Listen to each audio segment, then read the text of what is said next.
மக்களை பற்றி நினைக்காமல் 24 மணி நேரமும் இந்த நாட்டினுடைய ஏழை எளிய மக்களை தங்கள் கண்களில் தேக்கி நெஞ்சத்தில் இருக்க வைத்து அவனுக்கு உயிரும் உரமும் சேர்த்த ஆட்சி காமராஜருடைய ஆட்சி. அந்த ஆட்சி நேசத்தை வளர்த்தது, பாசத்தை வளர்த்தது, மக்கள் ஒற்றுமையை வளர்த்தது.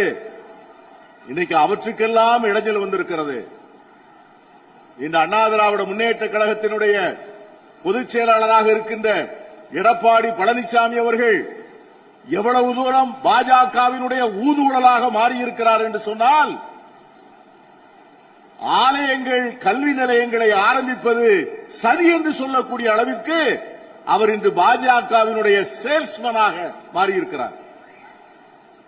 பாஜகவினுடைய விற்பனை மேலாளர், அவருடைய ஐடியாலஜியுடைய விற்பனை மேலாளர், சேல்ஸ் மேனேஜர். இந்த பாடசாலைகள், கான்வென்ட்ஸ், இந்த மதரசாக்கள் இவைகள்தான் கால வெள்ளத்திலே முன்னேற்றம் வருகின்ற போது மிகப்பெரிய கல்வி நிலையங்களாக உயர்ந்தன. அப்படி கல்வி நிலையங்கள் தமிழகத்திலே பெருக போய்த்தான் இன்று தமிழன் இந்தியாவிலே இருக்கின்ற அத்தனை மாநிலங்களையும் விட உலகம் முழுவதும் சென்று வேலை வாய்ப்புகளை தேடுவது மட்டுமல்ல, அங்கே மிகப்பெரிய நிர்வாகத்தின் பொறுப்பிலே தமிழர்கள் இருக்கிறார்கள் என்று சொன்னால், என் அருமை தலைவன் காமராஜர் போட்ட விதை, அதை தொடர்ந்து வந்த முதலமைச்சர்கள் வளர்த்த வேகம். நான் எல்லோருக்கும் அந்த பங்கை அளிக்க நான் விரும்புகிறேன். நான் அதில் குறுகிய பாலம் பார்க்கவில்லை. நம்ம ஊர்ல நீங்க மாமல்லபுரம் போங்க, மாமல்லபுரம் போறதுல டாக்ஸி ஓட்டுகிற ஒரு டாக்ஸி டிரைவரிடம் ஆங்கிலம் பேசி பாருங்கள், ஒரு வெள்ளைக்காரனை போல ஆங்கிலம் பேசுவார். இன்னைக்கு தமிழன் கையில் இருக்கின்ற மிகப்பெரிய ஆயுதம் இங்கிலீஷ் ஸ்பீக்கிங் ஸ்கில்.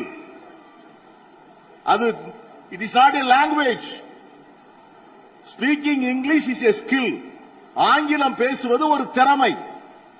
ஆங்கிலம் பேசுவது உலகத்தின் கதவுகளை, ஜன்னல்களை திறக்கின்ற அற்புதமான சாவி.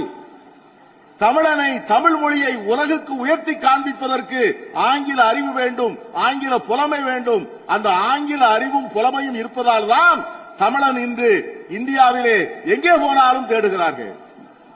பிரதேசத்திலே போன வாரம் கான்பூரிலே நம்முடைய ஒரு உபன்யாசர், கீதையை விளக்கி மக்கள் மத்தியிலே சொல்லக்கூடிய ஒரு உபன்யாசர், அவர் யாதவர் வகுப்பை சார்ந்தவர். அவர் முலாயம் சிங் யாதவனுடைய தொகுதியாகிய எடவா என்கிற இடத்திலே வந்து உபன்யாசம் செய்ய வருகிறார். பகவத்கீதை உபன்யாசம் செய்ய வருகிறார். மேடையிலே வந்து அமர்ந்து உபன்யாசத்தை ஆரம்பித்த உடனே ஒரு கூட்டம் வருகிறது. உபன்யாசம் செய்கின்ற உரிமை உனக்கு இல்லை. உபன்யாசம் செய்கின்ற மேடையிலே நீ அமரக்கூடாது. உபன்யாசம் செய்கின்ற மேடையும் உபன்யாசம் செய்கின்ற உரிமையும் ஒரு சாதிக்கு மட்டும்தான் உண்டு, உன் சாதிக்கு கிடையாது என்று சொல்லுகின்ற அந்த கூட்டம் வேறு.